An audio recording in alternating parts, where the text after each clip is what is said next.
Usap-usapan ngayon sa showbiz ang umano'y nadulas na revelasyon mula sa isang kasamahan sa hit, teleseryang FPJ's Batang Quiapo, kung saan tila nabanggit na may 3 anak na umano sina Coco Martin at Julia Montes.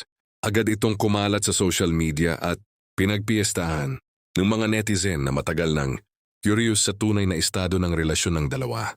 Ayon sa kumakalat na kwento, nangyari ang pagkadulas sa isang casual na usapan sa set, kung saan hindi sinasadyang may nabanggit tungkol sa mga anak ng dalawa.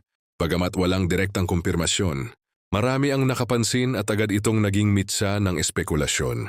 Hindi rin nakatulong na kilala sina Coco at Julia sa pagiging pribado pagdating sa kanilang personal na buhay. Matatanda ang ilang taon nang iniuugnay ang dalawa sa isa't isa, ngunit bihira silang magbigay ng detalye tungkol sa kanilang relasyon. Sa kabila nito, patuloy ang suporta ng kanilang fans na kilala bilang solid sa pagtatanggol at paghanga sa tambalan nila. Mapa-on-screen man or off-screen. Sa ngayon, wala pang opisyal na pahayag mula kina Coco at Julia tungkol sa nasabing issue. Tahimik pa rin ang kampo ng dalawa, na lalo pang nagpapainit sa usapan online. May ilan namang netizens ang nananawagan na igalang ang pribadong buhay ng mga artista at hintayin na lamang kung kailan sila handang magsalita.